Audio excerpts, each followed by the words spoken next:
Hi hello नमस्ते, मी सोनाली पाटील आणि जसं की आज मी ब्लॉग करते त्याचं स्पेशल रिझन आहे की आम्ही तुमच्यासाठी काहीतरी नवीन आणि खास काहीतरी घेऊन येत आहोत आणि गणपती बाप्पा मोरया म्हणजे गणपती बाप्पा मोरया करून असं काहीतरी आम्ही छान असं सुरुवात करत आहोत.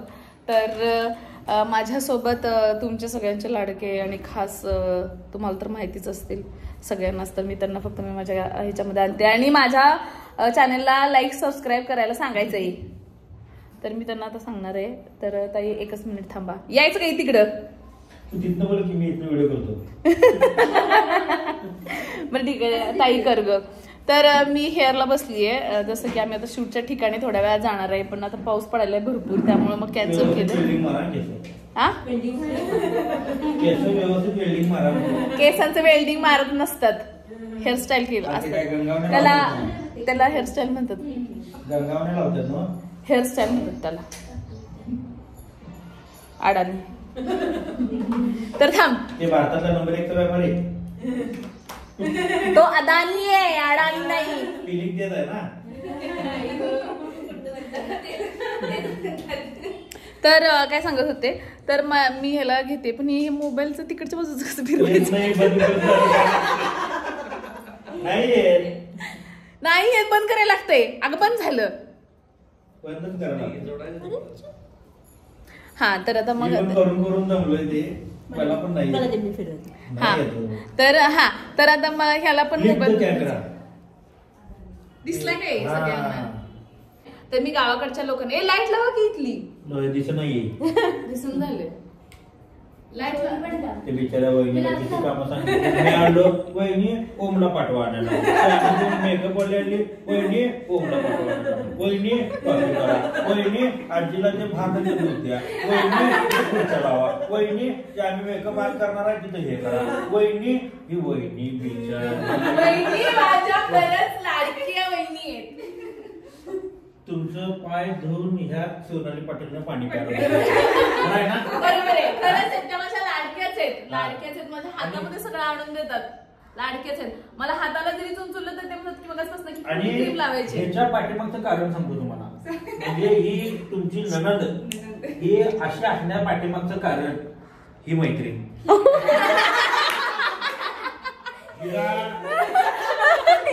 ही मैत्रीण अजिबात काम नाही.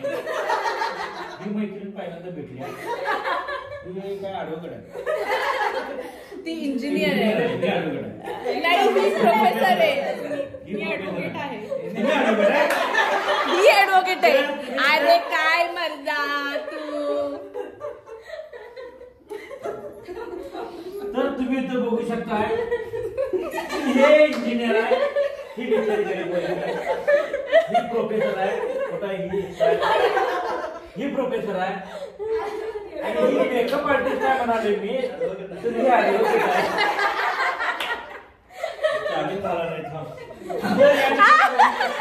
चालू नाही झालेला व्हिडिओ, चालू नाही झालेला.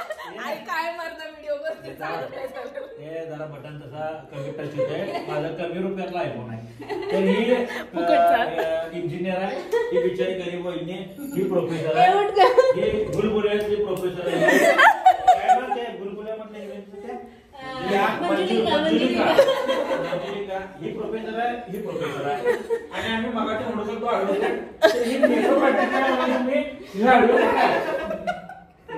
मला सांगा, म्हणजे ऍडव्होकेट धंद्यापेक्षा मेकअप आर्टिस्ट मध्ये पैसा जास्त आहे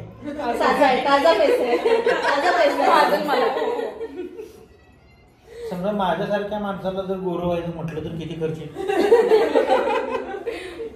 एक बंगला द्या. बर पत्रकाराला किती रुपये घेतात? नाही. तुमचं झालं लग्न? हो झालं. म्हणजे अचानक झाले काय? लव्ह मॅरेज केलाय? काय नाव दुर्दैवी नवऱ्याचं? परेश देशपांडे. म्हणजे तुम्ही मान्य केला ते दुर्दैवी आहे? मग तुमच्याच घटस्फोटापासून केस चालू करेल की? अजिबात नाही. तुम्ही लढा की? म्हणून मी मेकअप आर्टिस्ट आहे. म्हणजे ह्यात पैसे जास्त दोन्ही मध्ये आहेत. आवरा लवकर हिला बघून मग दसते यायला. आता मी तयार झाल्यानंतर रेडी झाल्यानंतर बघशील मला मी किती सुंदर दिसते. बरं, माझ्या व्हिडिओमध्ये तुला सांगायचं आहे, जे अर्धवट सांगितलेलं व्यवस्थितपणे, की सोनाली पाटील माझं चॅनल आहे. आणि मी अर्धवट सांगितलं असं की गावाकडच्या बऱ्याचशाच लोकांना माहिती नाही आहे की मी गावाकडचे आहे. बऱ्याच लोकांना असं वाटतं मी पुण्याकडचे आहे. पण बिग बॉसमुळे बरेच झाले की मी सगळ्यांना कळलं की मी कोल्हापूरचे आहे. त्यातल्या त्यात अजून गावाकडचे, कारण इथून 70 किलोमीटरवरती माझं गाव आहे. आपण जाऊयात एक दिवस गावाकडे. 70 किलोमीटर शाहूवाडी तालुक्यात माझं गाव आहे. चांदोली डॅम नाही रे, ही ओरिजिनल आहेत माझे हेअर. माझे छान आहेत ना सिल्की. स्ट्रेटनिंग कधी करते का मी दीदी केसांना?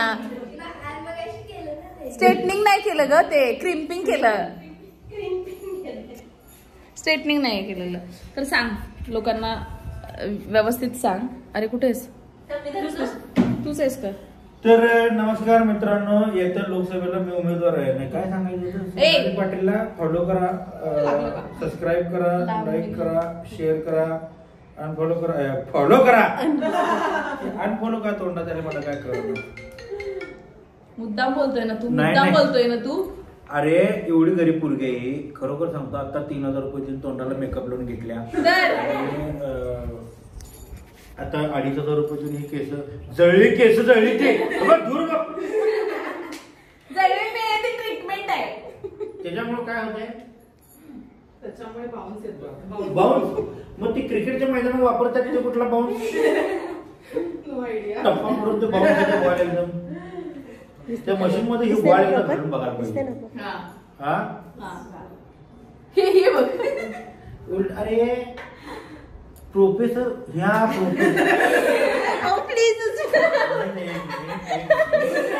तर ही प्रोफेसर आहे. ह्या पहिला शूटिंग घ्यायला सांगितलं, ही उलटा मोबाईल धरून आहे की नाही, सेल्फी कॅमेरा. अरे बाई तो कॅमेरा बंद करून पलीकडे चालू कर, पलीकडे चालू कर. काय म्हणतात त्याला, प्रोफेसर काय ती इंजिनिअरिंग. अय्यो माझा जॉब जाते वाटत, माझा जॉब जाते. तर सरकारी नोकरी. तर तुम्हाला माहितच असेल की म्हणजे तुम्हाला माहितीच आहे, मला इग्रू म्हणून घेतलं. त्यांच्याकडे काहीच पर्याय नव्हता. का पर्याय नव्हता माहिती आहे, कारण माझ्यासारखा हँडसम देखणं नॅचरल ब्युटीवाला म्हणून मिळणं शक्यच नाही. आणि 21 वर्षात असं एवढं लुक असणं हे कदापि शक्य नाही. त्यामुळं आणि एवढं मल्टी टॅलेंटेड असणं म्हणजे त्या मंजुलिकाला ज्यावेळी आपण दरवाजा उघडल्यानंतर ते बघितलंच होतं. हा कर बघ जरा, बघ तू हात हलू नको, असं मुंडे हलू असतं. कसलेस रे तू? तुम्ही केस करा या वयामध्ये. हा तुझं डोकं लक्षात ठेव, या वयामध्ये सुद्धा तुला ऍज अ हिरो म्हणून तुला मिळालेला आहे रोल, तेही माझ्या बरोबर. So thanks to me. Thanks to me. Thanks to me. अरे माझ्यामुळे तुला घेतलंय. अरे माझ्यामुळे तुला घेतलाय असं तुला वाटायलंय फक्त. मग तू इतका मोठा दिसायला लागलास की बघ मला एवढी मोठी घेतली, म्हणजे तू 80 ला वाटतोयस. म्हणजे विचार कर, तू 60 दिसते. नाही, त्यांनी असं सांगितलं गावाकडे. वकील मेकअप आर्टिस्ट झाला हे जगातलं चौथं आश्चर्य होते. जगात 7 आश्चर्य आहेत. नाही हे चौथं होतं त्यातलं. ते लोकांनी चौथं दुसरं काढलं. हेच होतं. हा वकील फेमस होतील म्हणून त्यांनी ते बदललं तिथं. त्यात आणि लव्ह मॅरेज, त्यात आणि लव्ह मॅरेज. कसं काय झालं तुमचं, तुमची लव्ह मॅरेजची कहाणी जर सांगा. तर युवा पिढीनं हे कसं मुलांना पिढायचं नाही, असं काही नाही आहे. हे शब्द आठवण, प्रेमात मग्न करायचं आणि लग्न करून घ्यायचं. तर एक डेमो. हा काय केला, पहिला प्रपोज कोण केलं? पहिला प्रपोज वगैरे असं काहीच नव्हतं. मग काय मला माझ्या सासूबाईंनी बघितलं होतं मॅरेज ब्युरो मध्ये. घाबरल्या मग? नाही, पसंत केलं मला. हो, त्यांना आवडले मी. सासूबाईंचं वय 70. त्यामुळे ते फरक पडला. बरोबर बोललास. नाहीतर मी आता जरा ठेवतो कारण हे 50-60 मिनिटापर्यंत जाईल कारण माझी काही कॅसेट थांबायची नाही. होय बरोबर बोललास तू. आता सबस्क्रायबरचं सांगितलेस. हे सांगितले 3 वेळा सांगितले खरंच होतात की सबस्क्राईब करते. गुरुमंत्र कसला आहे? आज माझा दिवस आहे, मी करू शकतोय, मी एक विजेता आहे, मी सर्वोत्तम आहे, मी निरोगी आहे, मी कोणत्याही गोष्टीसाठी तयार आहे, मी माझ्या जीवनात समाधानी आहे, देव नेहमी माझ्या पाठीशी असतो, आज मी माझ्या कामासाठी माझे सर्वोत्तम देईल. हे वाच, हे रोज तू वाच, आयुष्यात पुढे जाशील. मला पुढे जायचं नाही. का? पुढे गेल्यावर मरण जवळ येणार नाही. वय वाढणार पुढे मग मला काय सांगतोयस? तुझा ना पुढं तू काय करणार नाही पृथ्वीवरून. मी काय तर करेल ना भविष्यात आहे की नाही. या युवा पिढीला उद्या काही तर रोजगार मिळवून देईल. चुकून मी खासदार झालो, मुख्यमंत्री झालो, पंतप्रधान झालो, चुकून झालास तर रे. चुकूनला जर तर ती शक्यता आहे ना त्याला. 1% काय करणार तू पोरांच्यासाठी असं वाटते तुला? मी जर चुकून खासदारकीला उभारलो, आमदारकीला उभारलो, मुख्यमंत्री झालो, केंद्रीय मंत्री झालो, कृषी मंत्री झालो, तर सगळ्यात पहिला जेवढे जॉब आहे ते महाराष्ट्रातल्या लोकांसाठी देणार सगळ्यात पहिला. आणि काय असेल ते भाव मी ठरवणार शेतातलं विकातलं. कसं की तू शेतकऱ्यांनी बोलणार मी. तू पीक काय लावलास, किती एकर लावलास, किती रुपये खर्च आला, मग किती दिवसाचं पीक आहे, किती दिवस महिन्याला तुझी हजेरी किती पडली पाहिजे, मार्केटमध्ये पैसे किती उचललाय, त्याच्यानुसार मी दर ठरवणार आणि अख्ख्या महाराष्ट्राला त्याच रेटनं खरेदी करायचं. अरे ऐक की मला काय सांगायला लागली. आता बघ तुला सांगते, शेतकऱ्यांना सुद्धा कसा त्रास आहे तुला सांगते. ज्यांच्याकडे जास्त शेत जमीन आहे ते आणि त्याच्यामध्ये त्या शेतीमध्ये एकरवाल्याला घेणार की रोजगार करणारी लोक आहेत त्यांच्यामध्ये एकरवाल्याला घेणार. एकरीवाल्याला वर्षाला 2 लाख काय उत्पन्न वाढणार. तुला असं वाटत नाही ज्यांची शेती आहे आणि खरंच मजुरी करणारी लोक त्यांचं जे कष्ट आहे ठीक आहे, तर ज्यांची शेती आहे त्यांना खरंच परवडते का इतकी मजुरी देऊन? कारण खरंच मजुरी करणाऱ्यांचं खरंच कष्ट आहे, त्याचा मोबदला द्यायला पाहिजे. त्या बदल्यामध्ये त्या शेतकऱ्याला ज्यांनी मजुरी घेऊन माणसं लावलेली आहेत कामाला, त्या माणसं त्या शेतकऱ्याला मला काय कळलंय, माझं समज 1 एकर रान आहे, माझं 1 एकर रानामध्ये मी समज एखादं कांद्याचं पीक लावलंय आणि कांदा माझा बाबा अमुक दिवसाने येणार आहे, तर त्याच्यासाठी मी किती वेळा काय काय केलं, शेतामध्ये किती वेळा कामगार बोलवले, माझं किती रुपये पगार केला, किती रुपये पिकासाठी गेलं, किती रुपये पाण्यासाठी गेलं, किती रुपये मजुरी गेली, किती रुपये मला खर्च आला, आणि ह्या सगळ्या गोष्टीचा हिशोब घातल्यानंतर किती महिन्याचं पीक आहे, तेवढ्या महिन्यात त्याला किती रुपये मिळाले पाहिजे, त्याच्यानुसार किती त्याचं कांद्याचं उत्पन्न किती निघालं, म्हणजे कसं ठरणार, ह्या हिशोबाने एक मध्य काढून त्याच्यातून काढून त्यांनी प्रत्येक गावात एक भाजी मार्केट द्यायला पाहिजे. ते भाजी मार्केटमध्ये कोण कॉन्ट्रॅक्टर असता कामा नये. तिथं ते डायरेक्ट असं जे म्हणतात की त्याला सरसकट तुमचं एवढ्याने घेतलं तेवढ्याने घेतलं, हे थोडं तिथं रेट थोडं वाढून शेतकरी टू डिरेक्टली यायला पाहिजे ना. प्रत्येक गावात एक जर गव्हर्नमेंटच्या जागा ढिगाणे नाही, पडू नये, वापर होत नाही, बसवा तिथं मांड्या काढून शेतकऱ्यांनी बोलतात की विकत रोजगार चालू झाला नाही काय. आणि शेतकरी डायरेक्ट तिथलं तिथं घेऊन विकू शकतो. व्यापाऱ्यांमुळे त्यांना सुद्धा परवडत नाही. व्यापारी पण शेवटी 2 पैसे मिळवायला तिथे येतोय, तो इन्व्हेस्ट करतोय. आज समज तुझा 200 किलो कांदा आहे, 200 किलो कांदा 1 पैसे देऊन तो घेणार असल्या तो पण मिळकतीसाठी तिथं आला आहे.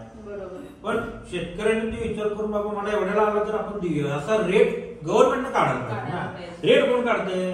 गव्हर्नमेंटच काढते ना, शेतकरीच काढतोय ना. उगाच आपलं कांद्याचं प्रोडक्शन लय झालं म्हणून शेतकऱ्यांना पण ते हे करण्यापेक्षा थोडं लोकांनी त्याला समजून घ्यायला पाहिजे. आता कॉमेडीसाठी लोक टॅमॅटोचं रिव्हिल करायला लागल्या, तो पार्ट तेव्हा लोकांच्या भावना अशा नाही की बाबा ते लय पैसे चालले शेतकऱ्याला, असं नाही. ते एक जोक ऍज अ पार्ट म्हणून त्यांनी बनवतात लोकांच्या प्रत्येकाच्या भावना. अरे तुला सांगू, शेतकरी मी सांगतो ना तुला, माझा फर्निचरचा धंदा, पण मी टक लावून बसलेलो 5-7 तारखेपर्यंत जुलैच्या. या दिवसात पूर येत होता, अजून पाऊस नाही.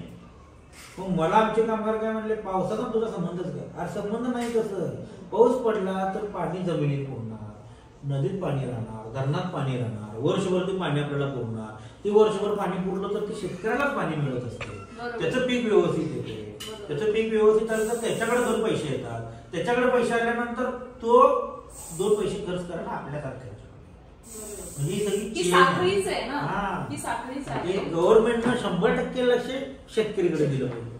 फोकस ओनली शेतकरी. बरोबर. द्या त्याला अजून प्रकल्प द्या, प्रोजेक्ट द्या, त्यांना काहीतरी नवीन कन्सेप्ट द्या. गव्हर्नमेंट म्हणून तुम्ही आज कृषी मंत्री म्हणून कोण असेल कोण आता मला माहित नाही नवीन अर्थव्यवस्थेचा पायाच आपला शेतकरी आहे. पण मी काय म्हणतोय तुम्ही त्याच्यामध्ये काय तर करा की त्याला प्रगतशील अजून काय करता येते आहे ना आपल्याकडे. आज एवढे पैसे गव्हर्नमेंट खर्च करते लाखो हजारो करोड रुपये खर्च करून अमुक केलं तमुक केलं त्याच्यासाठी अजून काय करता येतं. शेतकऱ्यांसाठी काही वेगळं करता येते. ते जर करता आलं तर जेवढा शेतकरी पैसा मिळवल किंवा जेवढा शेतकरी सगळ्या अडचणीतून बाहेर तेवढं मार्केट अजून सुव्यवस्थित मार्केटला अजून पैसा खेळणार. मग तुझं मूवी चालणार तुझी सिरियल चालणार 2 चेंडे घाला. म्हणजे मी असं म्हणणार नाही की कुठं लोकांना आपण हे करायला असं किंवा गव्हर्नमेंटला ट्रोल करायला असं. फक्त एक कन्सेप्ट माझ्या डोक्यात आहे की आपण असं करू का शकत नाही. तिने करतात नाही करतात इथं बसून आपल्याला पण माफं काढण्याचा अधिकार नाही सोड. तरी पण सांगावे की असं करू शकतोय. नोकरी निघली काय निघलं प्रोजेक्ट यायला पाहिजे. मला करायला पाहिजे मला करायला पाहिजे. म्हणून मला म्हणजे 200-300 वर्ष जगणं गरजेचं आहे. डेव्हलप करायला पाहिजे ना. लगेच होणार नाही ना डेव्हलपमेंट. डेव्हलपमेंट तुला 4000 वर्ष 4000 वर्ष चालते मला जगलं. मग काय तुझ्या घराला सोन्याचा दरवाजा लावायचा इथं.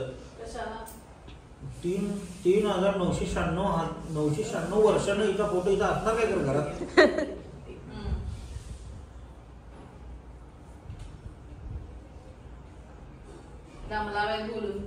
लोटत सगळं काय आणि हॉल लोटत इथे येणार मी मध्ये आणि मग तुम्ही मला सगळीजण बघणार माझ्यासारखा गरीब लाचार गरीब बिचारा ऍपल घेऊन बसलेला गरीब बिचारा लाचार माणूस. आणि तुम्ही सगळीजण मला 1-1 लाख रुपये देणार ऑन सेटवर.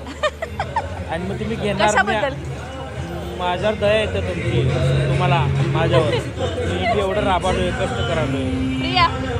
प्रिया तर मी असं करत काय करणार तुमच्या सगळ्यांच्याकडनं पैसे घेणार आणि पुढच्या वर्षी तुम्हाला सगळ्यांना स्पॉन्सर मी होणार.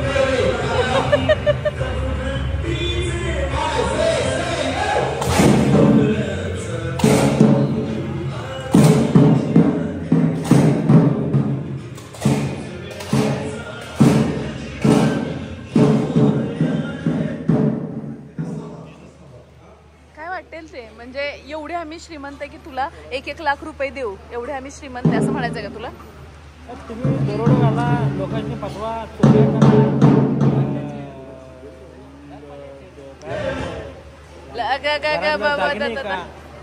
पण तुला 1 लाख रुपये द्या प्रत्येकाने 1-1 लाख किती जण 30-40 लाख रुपये गोळवायला पाहिजे. म्हणजे पुढच्या वर्षी मी तुम्हाला परत करणार ते 1-1 लाख रुपये व्याजासहित दाम दुप्पट. 1 वर्ष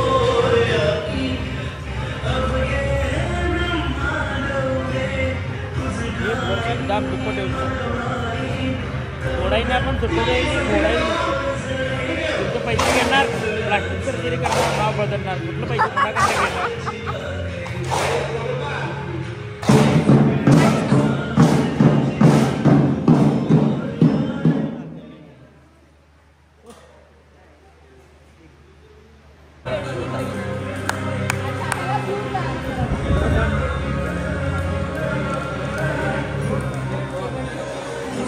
मेकअप वाया गेला माझा मेकअप वाया गेला. घरात पावडर पण आणला पाठवले का गाणं करा मी पाठवतो. हे कडवं हे वेगळं सांगायला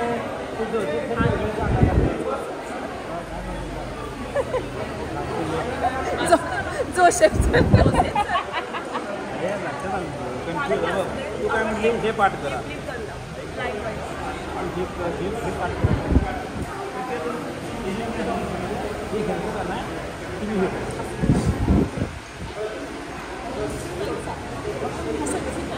ह्या सगळ्या बायकांबरोबर माझ्या शहरात छान